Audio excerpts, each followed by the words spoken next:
Well, welcome back, you guys, to What Drives You. I am Carl Bauer with my co-host Stan Winhorn and our guest for today, which is kind of a redo from yesterday. Talk about that for a minute. Ron Voller. Thank you, Ron, for joining us. Thanks for having me on, guys. It's great to be here. So I have known Ron since 1982. We were high school soccer teammates, and then Ron's we're gonna hear about his adventure today, but really today's conversation or topic of conversation is mostly going to be out what drives him as a creator, content creator, writer, creator, movie creator, kind of all different things. But we're going to talk a little bit about his history, how he got from little soccer dude in Glenview, Illinois, to author of a couple books, podcaster, and just all around kind of world traveler. So thanks, Ron, again for joining us to hear on what drives you. And Stan, thank you, because I think you guys are going to actually find out today, because we didn't preempt this, that you guys have some cool crossover and some interesting connections together too. And then Stan has I'm not going to call it a surprise question, but a topic that I think is that I missed out on yesterday, Ron. So I think you're going to be hopefully uh,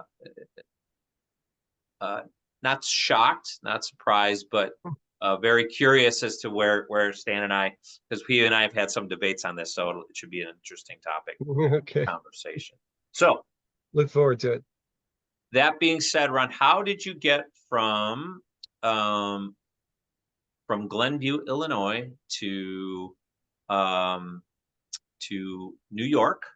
And I know you started out with, again, we went to school together, played together, and then you had a little time in Central Illinois. But kind of from there, I think leaving Central Illinois off to a little bit out west in your musical side of life, you started your adventure, and it's a pretty cool story. So maybe fill us in there and how you got from there to there, and then we'll continue the journey. Sure. In real terms, I drove first to Denver, and then I eventually drove to New York is how I actually got there. The music and literature end of it is, really the through line, Carl. That's what has driven me since I was very young. Story, I guess, in general, and also film. The movie industry has always intrigued me. And I was filming little skits and, movies when I was 10, 11, 12 years old, in and around the family business, and uh, writing to a degree, more inclined toward the music end of things early on, high school into college. But I even studied, I mean, my degrees, I have 2 degrees from the University of Denver, one in music and one in literature. And that's always been the through line for me.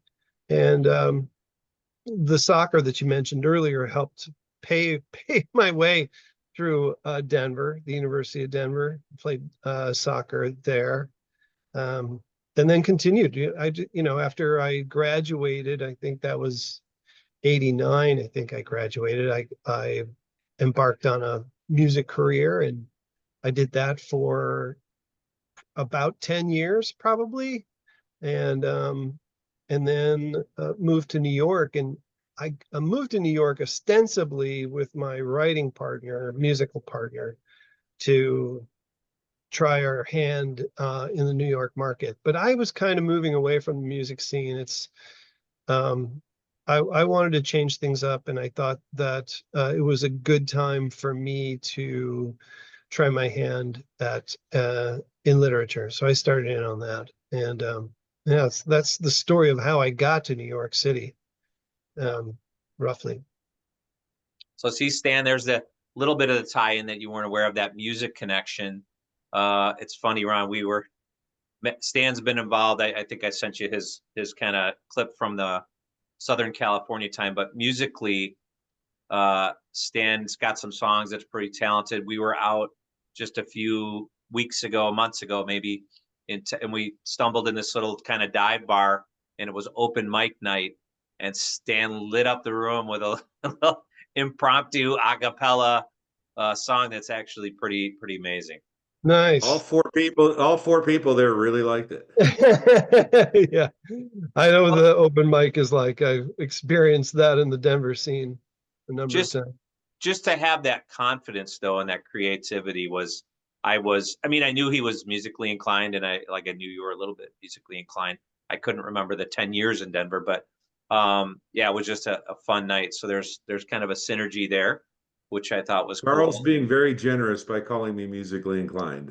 Let's just Hey, well, the topic is creativity, right? So the fact that you've written songs, both of you, and been out there, put yourself out there. I think being up on stage, Ron and I were talking a little bit about this yesterday, that even though we grew up together in those few years, we really didn't know each other had that this music like through and through. Like I didn't know he was in show choir and he didn't know I was in church choir.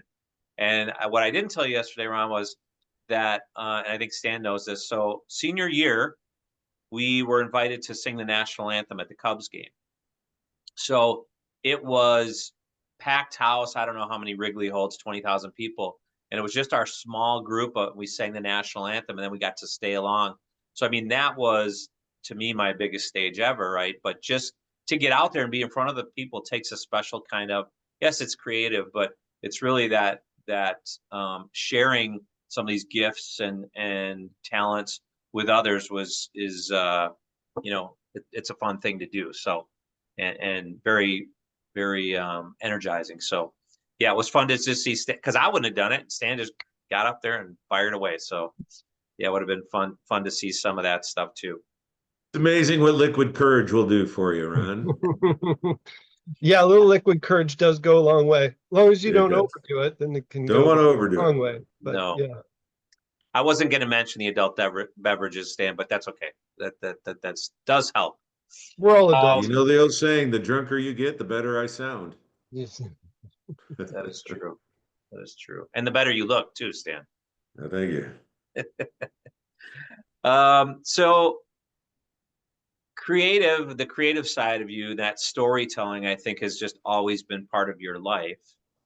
And then we fast forward to changing gears a little bit from the music side of things into tell us a little bit about um, because I know we talked a little bit yesterday too about um, just your skills, your physical skills of being a carpenter and a builder and all that, and that helping you do some event stuff, do some stuff with some big, American icons of companies, and then even some time on Broadway. I thought is pretty exciting too to get you again, kind of always circling that entertainment, education, storytelling, right, creative side. It's a cool journey. Yeah, that actually started out of college as well. I was at the Denver Center Theater Company, worked at the DCPA for a number of years, and reprised that some of my roles there after I moved to New York.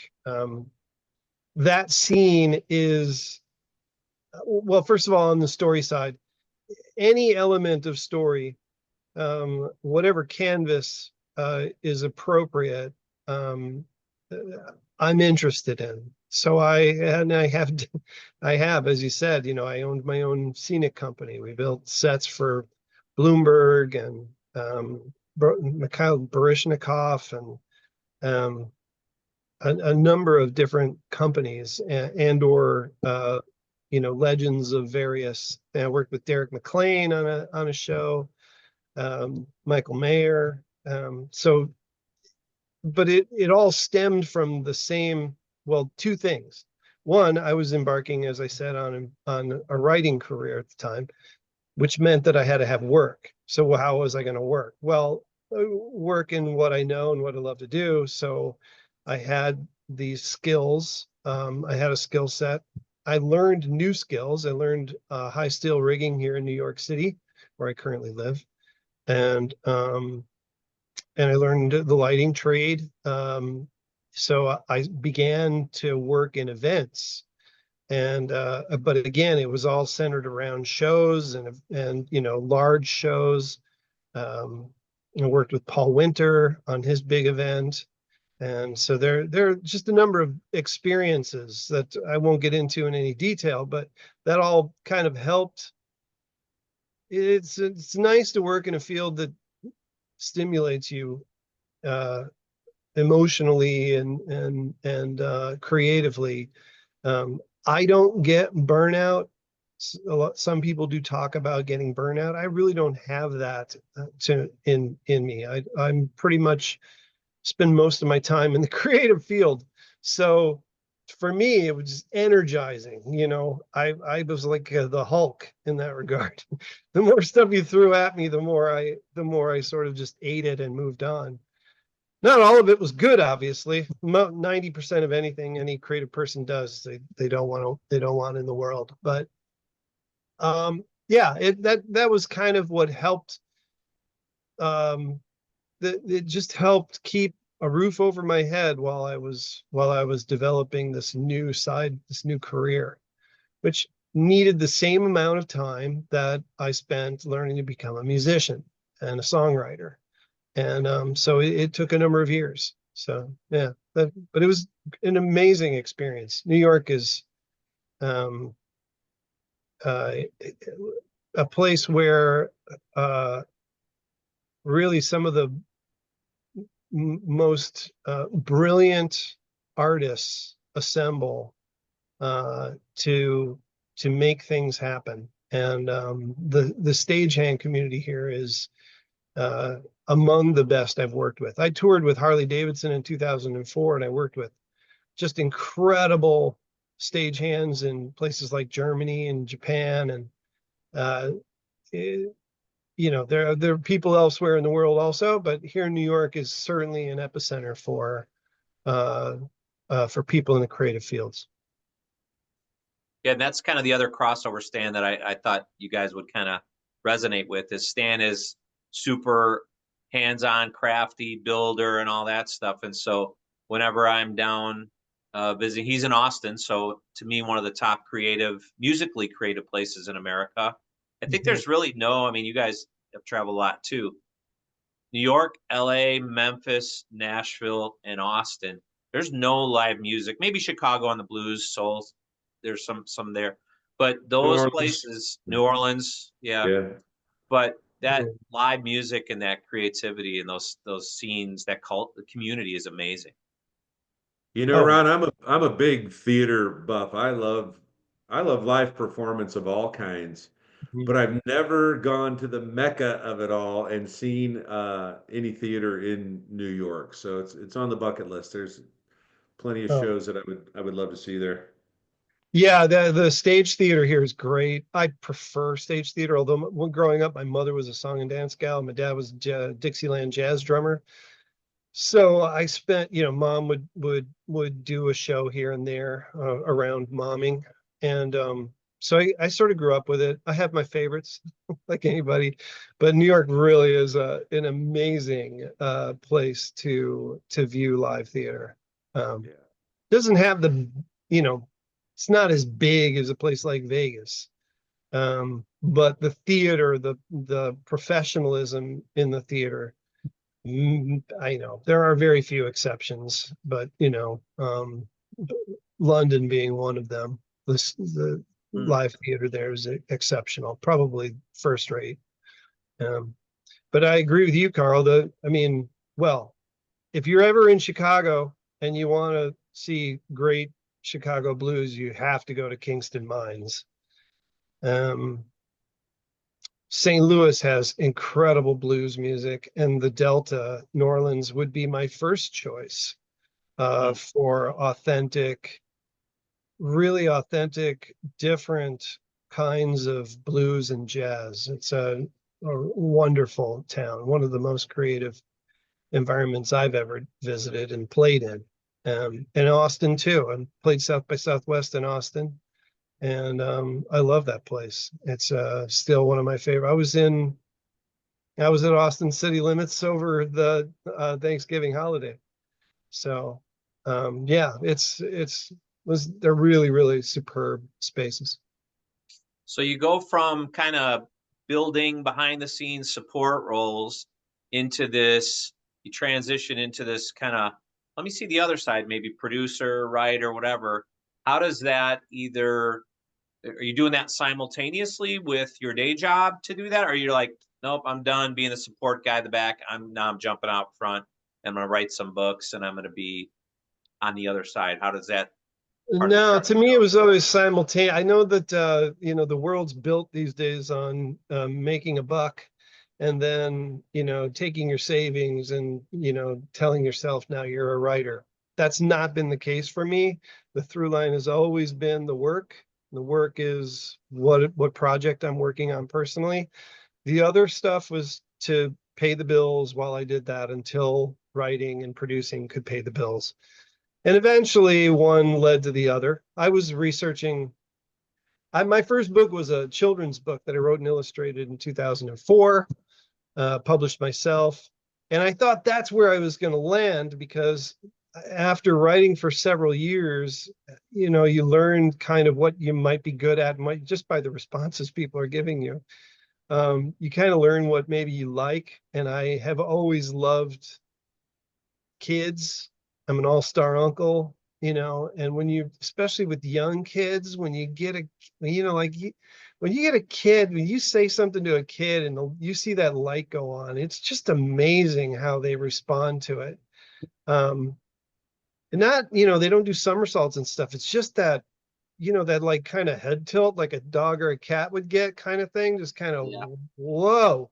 And I think that's a pretty special moment if you can, when you have them. So I thought that's where I was going to land. And then I, because I've always been curious about the stars, I happened to be I was in the Philippines reading a book on the Big Bang on kind of a sabbatical after that first book was published. And this character jumped out of this book and I couldn't put it down. And that's when the researcher in me arose. And that came out of nowhere. I mean, I've always been curious, so that part of it was fine.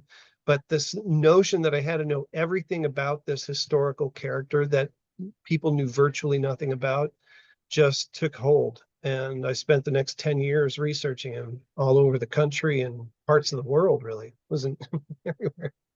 So yeah, it's fascinating where life takes you if you're open to it. Um, and certainly in my case, I feel like it's been just an incredible, so far, an incredible journey. We're not done yet, Ron. We're not done yet. That's what I tell myself. Stan looked like Well, you were about to say something. well, yeah, I'd like to hear more on that topic that that Ron's talking about the research he's done in the historical character and Mm. the stars and things. You know why, Yeah, Carl? yeah. Well, I just actually published an article, a couple of articles about this, one in the UK and one here in the States, about the fact that this year is the 100-year anniversary of Hubble's publication of the existence of external galaxies. This was a big part of my research at the Huntington and at Mount Wilson and the places that I visited. Um, Hubble's partner, obviously is one of the most famous astronomers of all time. The Space Telescope has totally enlightened humanity as to some of what exists out there in space.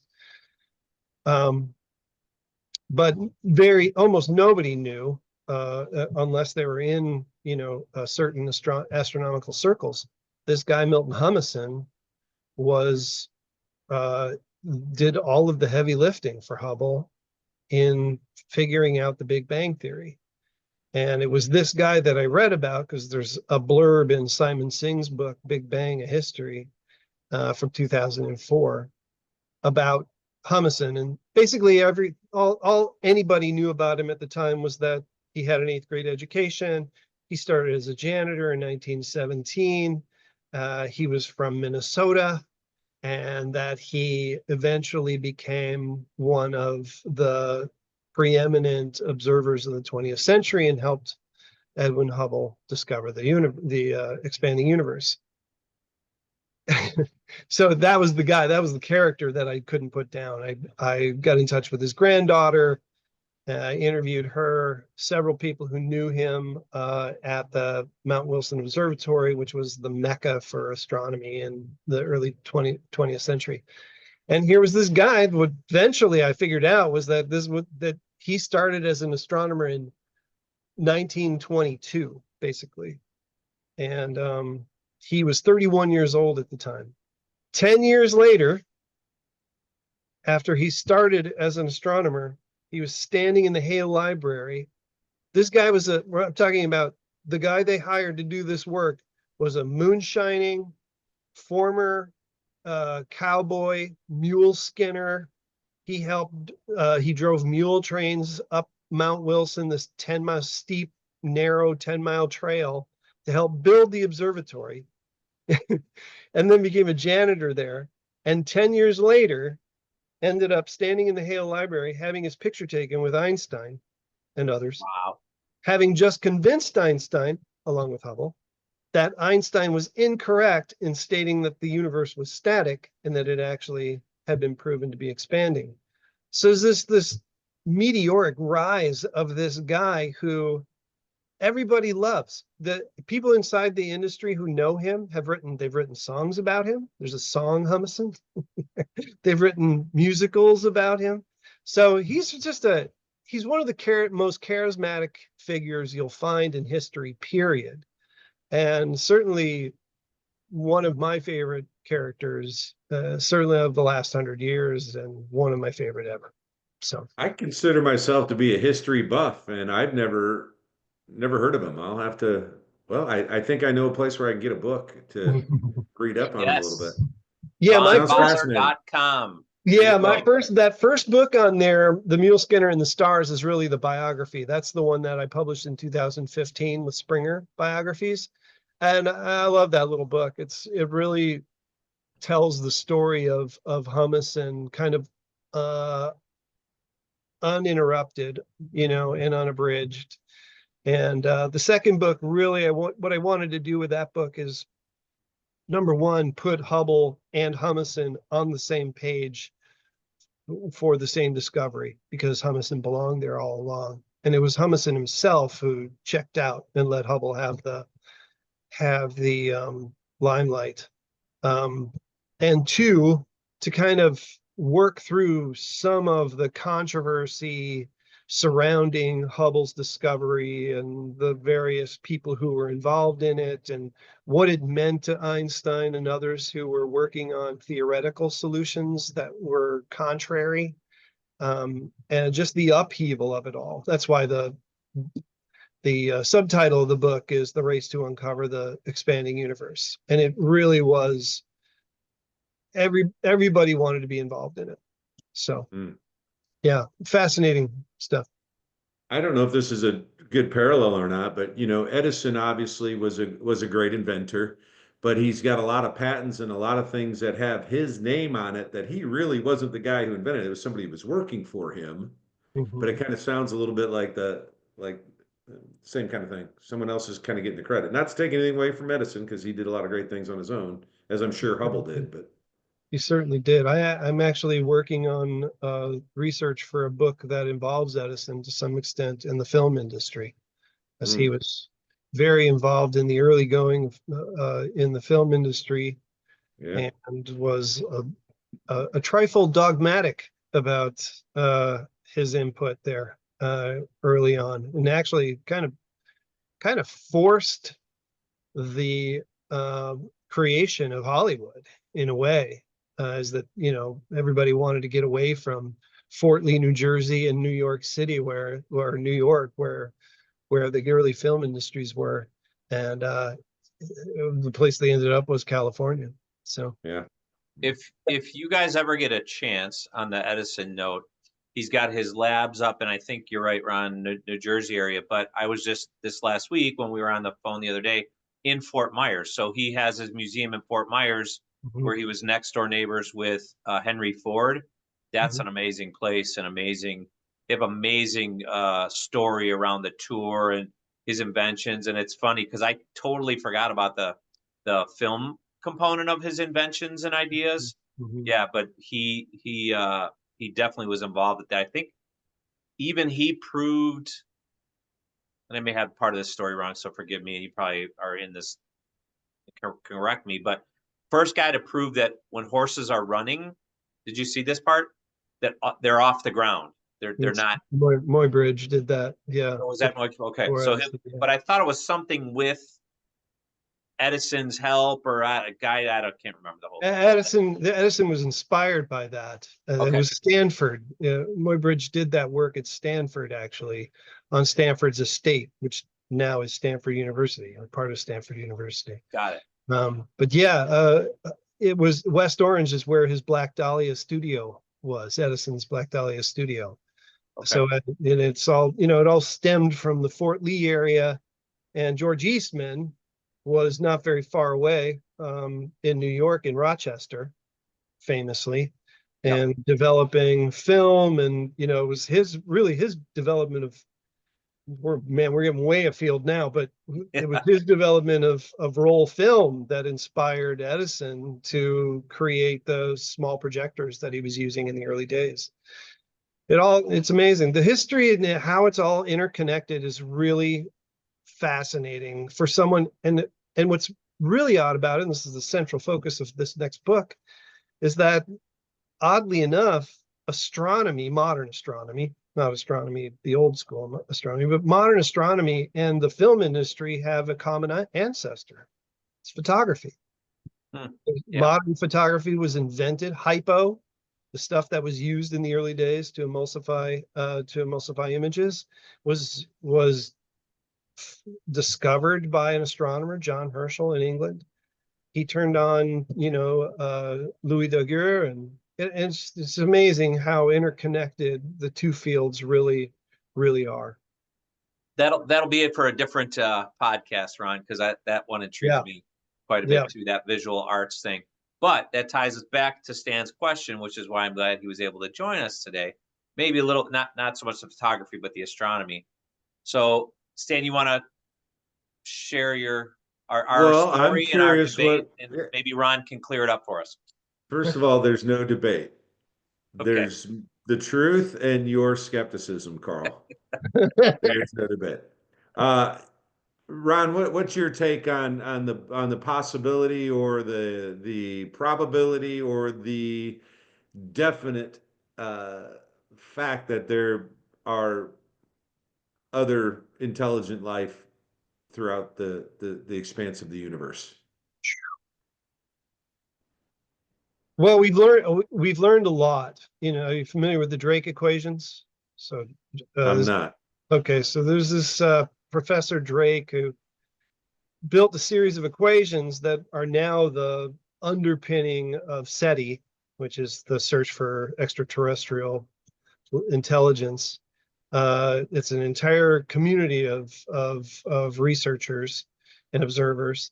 Drake's equations were made to sort of sort out what the formula for figuring out what is the possibility, what are the percentages of possibilities for life.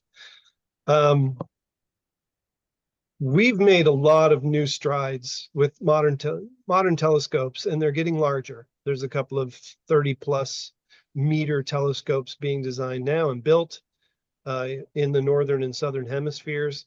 The more we find out about how our galaxy was formed, and this is a couple hundred years in the making, and the way stars evolve, and stellar nucleosynthesis, and supernova nucleosynthesis, and all of these different things that created what we have so merrily before us here on Earth. There are a lot of these places. It turns out that most stars, almost all stars, have planets around them. All stars that we are looking at currently have planets around them. We can tell that because we see the perturbations of those stars through our telescopes, and some of them aren't optical telescopes.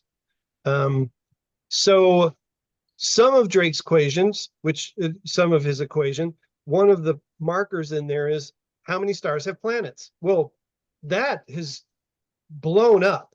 So now you've got that just raises the possibilities enormously for life elsewhere.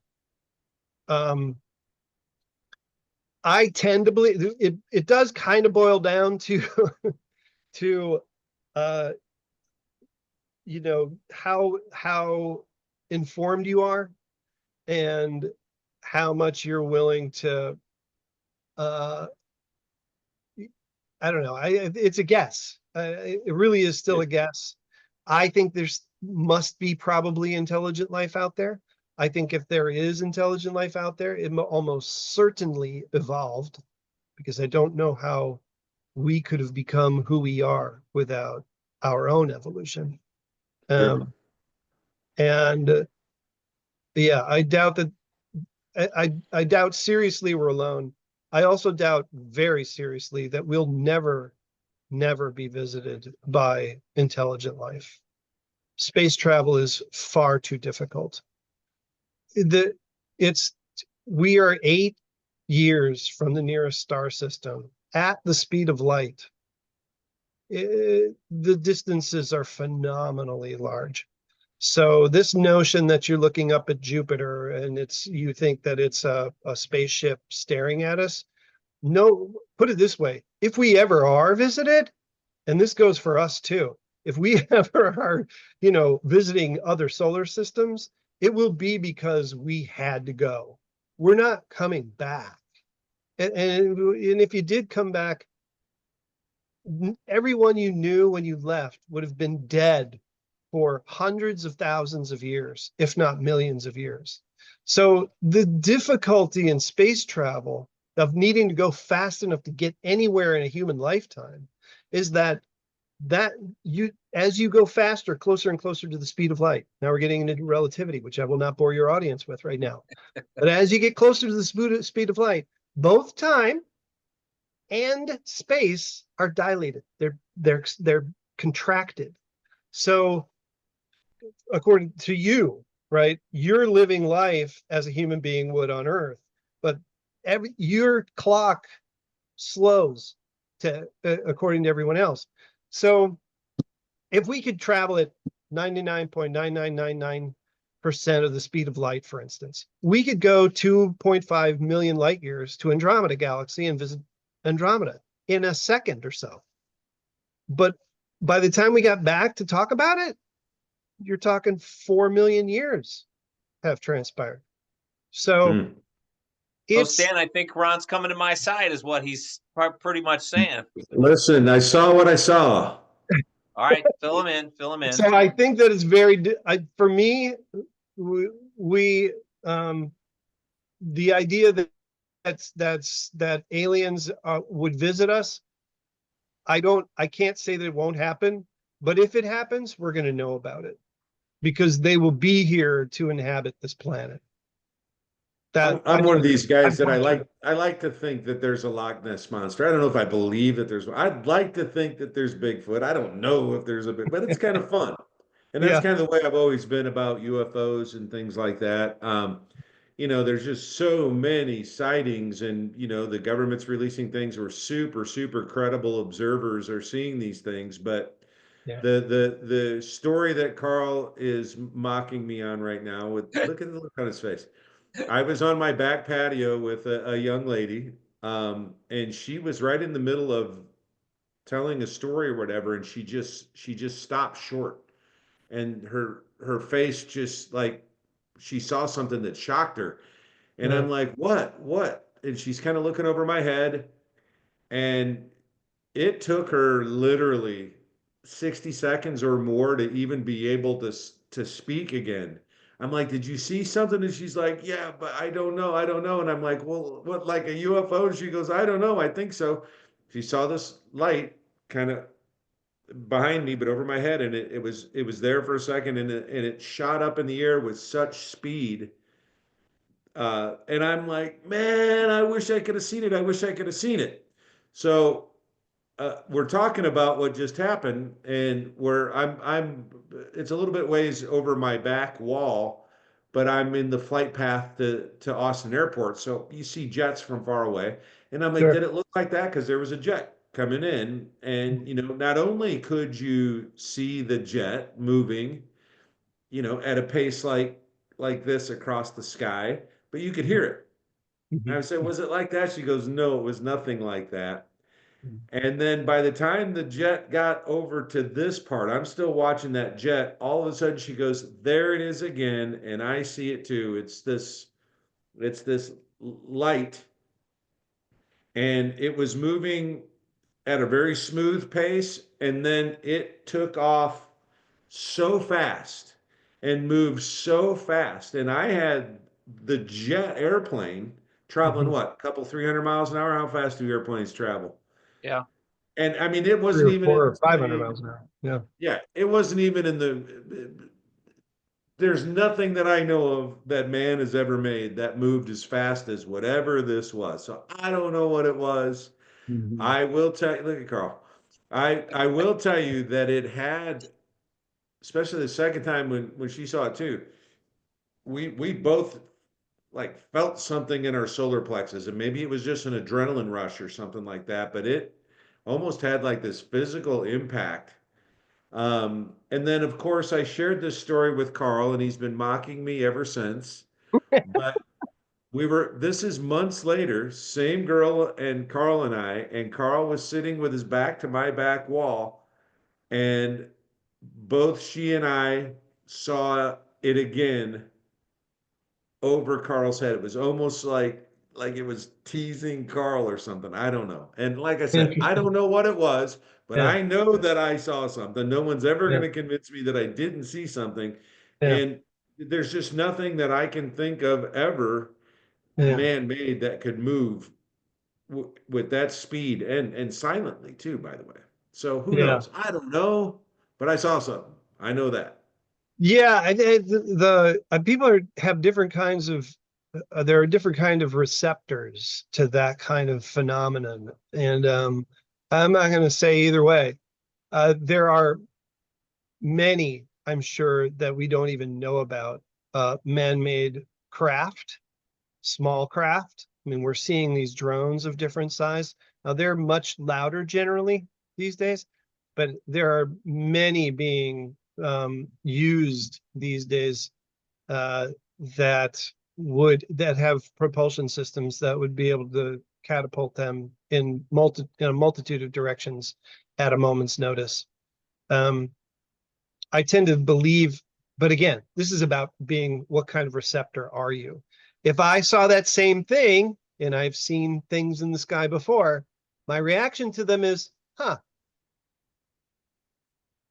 but I'm wired for space travel is too freaking different. It's just too hard. It's, Yeah.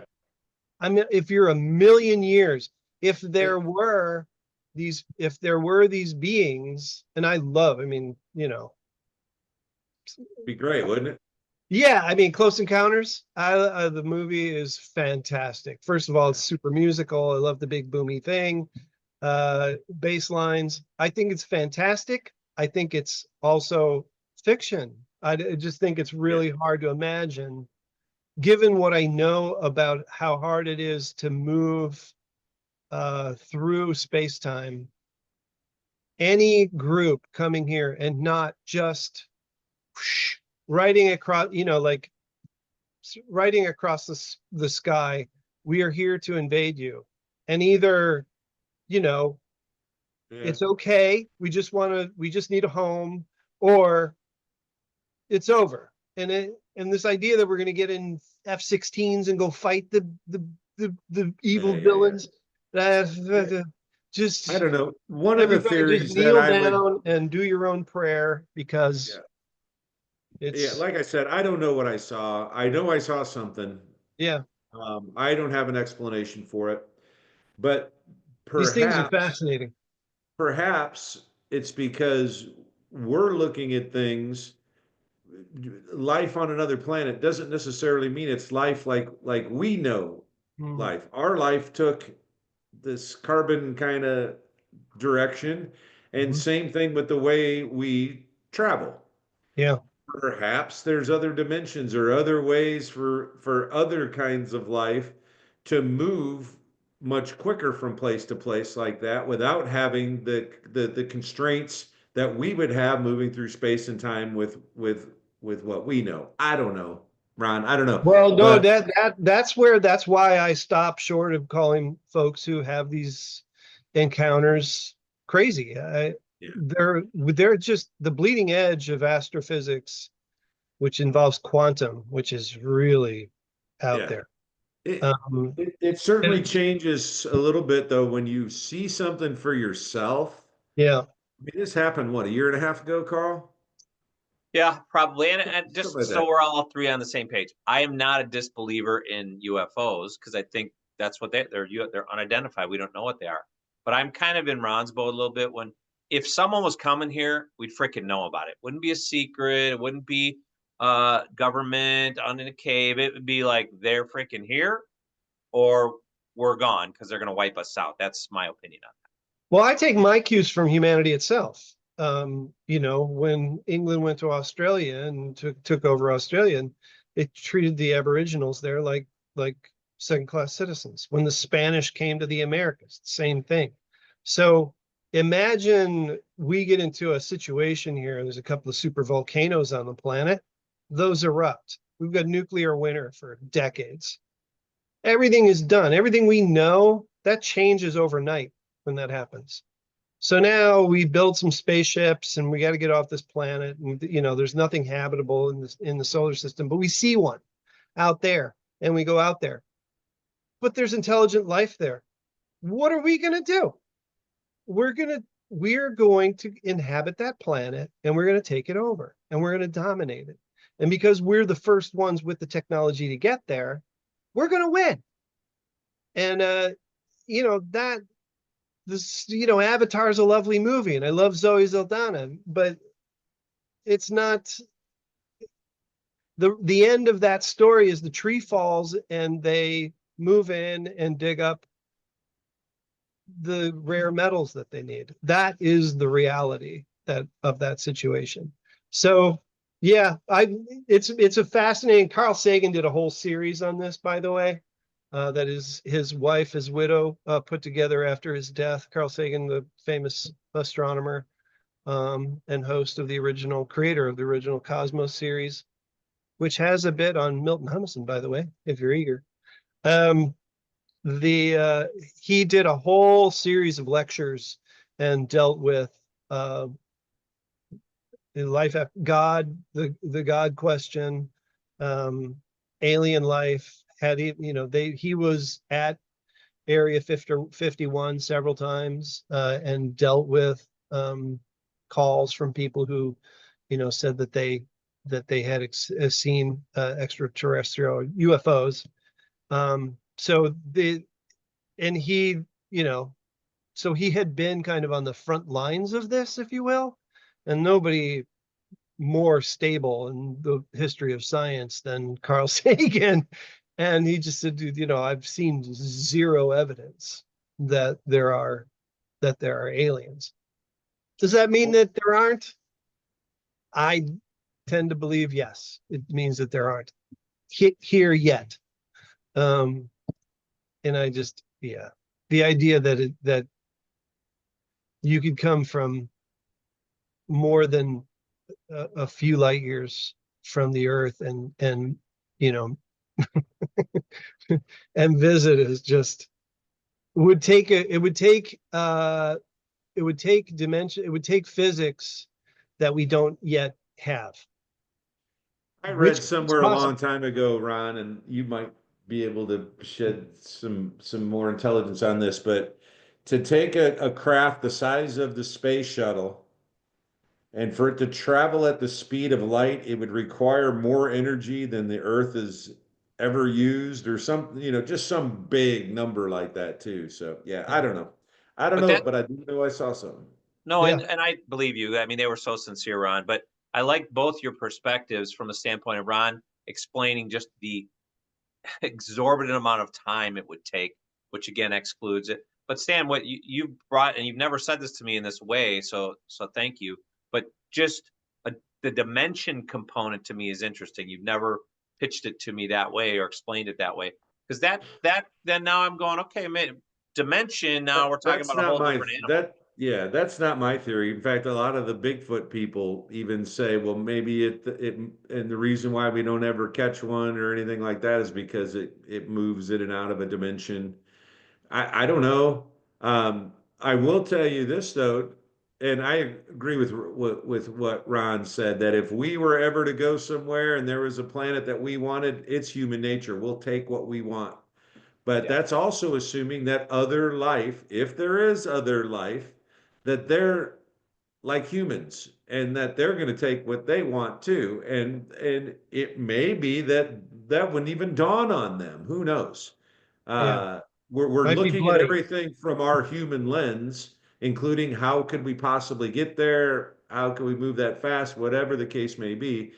And yeah, total theory, but if they could move that quickly, maybe they're past the take what other people have because I want it, which is very, very, very human. Yeah, to that point, there is a working theory in quantum mechanics that suggests that the fabric of space that Einstein talked about is actually woven with wormholes. Right. And so to that point, once you start talking about wormholes as making up the fabric of space, now you're open to all kinds of different physical tricks, if you will. Yeah. You know, quantum mechanics is really hard to kind of scale because there's just so much of it we don't understand and we can't test for it yet. We're still working on it, you know. So I think that's all I know about Bigfoot is I saw the $6 million man tear his arm off once on television. In slow motion. Yeah, Yeah, I've talked to some guys that they go out and look for them, and if there is a Bigfoot, then my nephew saw one. The way he described what he saw is what a lot of people describe when they see it. But maybe Bigfoot should be another episode, Carl. It should. We've gone from creating to Theater. creation to creator. Well, we went and now we've gone down some other rabbit holes. So on that note, in respect of both yours time, I'm going to bring us Rabbit back hole or wormhole, Carl? either one, either holes.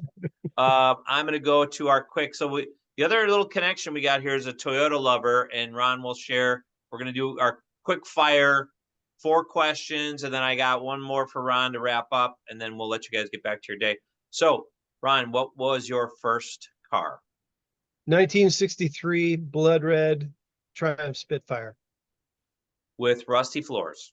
with rusty floors, had the Stromberg carbs, the Lucas electronics, the whole rig. I was constantly wrenching on it. Love that car. Good practice. Now, your favorite car, this is where you two connect. Go ahead. Audi e-tron GT. No, that's your.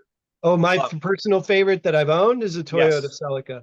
There you go. Toyota, another Toyota guy, Stan. Yep. And then we get to skip over current car because Ron lives in New York, so he doesn't need a car, doesn't have a car.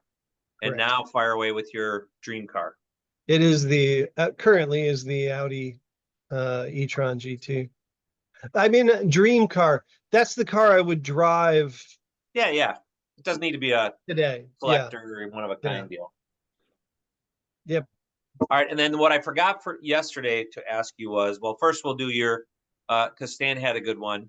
And he was actually, Stan, interesting enough, is the one that said, I think, and I'm quoting it right, Stan, you can verify, his words of wisdom to our audience was just begin, just start something, right? Yeah, the most important part of any achievement is to begin. So that was Stan's words of wisdom. Ron, fire away with yours. Yeah, I love that because as they say, the road to hell is paved with good intentions. I think that's most people's most difficult thing is I had trouble finishing projects. I was a great beginner of things. So I would say well, story, first of all, and I said this in my last account, Commit to your own story. Commit to your own stories. Tell your story. We are who we are in this day and age, largely at the beginning because of our ability to tell and remember and retell stories. It is the very backbone of the human experience.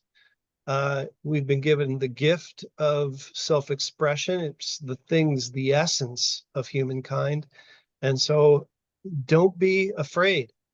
And if you can start, I recommend Stan's point. Start telling your story today. Tell it often. All, all of your stories. It's very important. It's the communication that I think we're lacking most in society today. So Yeah. communicate with each other. And my last question, which I forgot to ask you yesterday on our kind of practice episode, who would you recommend that we talk to, whether you're involved with us or not? Who should we hear their story of what drives them, that you think would be a great contributor to our efforts here? Wow, that's a fascinating question. While I think about that question, I Yeah. want to point out a book that relates back to what we were talking about before this, which is Michio Kaku's book. He's a string theory guy. His book is came out years ago, The Physics of the Impossible. Hmm. And I think he discusses a lot of what we were ruminating over Yeah. earlier. Oh boy, it's so many people. What drives you? Dan Lewis at the Huntington Library might be a good option. Hmm. Dan's the chief curator of the sciences at the Munger Library. He's a good friend. He's become a good friend. He was an early mentor of mine in the research world, and he's just a fantastic guy. They've gone through hell in Los Angeles the last Yeah. month and a half, and his home was barely spared. They're putting a new roof on it, but the Eaton fire nearly ate his home, and a lot of their family, both at the Huntington and Carnegie, out there lost their homes. So they're picking up the pieces over there. But Dan's an inspired guy. He's an author himself. He just had his latest book, 12 Trees, come out, which was copy edited by a good friend of mine. Um, Small world. But yeah, Dan's a great source, a font of information, and just a great guy to talk to. We'll look them up. Good I'll be happy to recommendation. put you in touch with him. Cool. Appreciate it.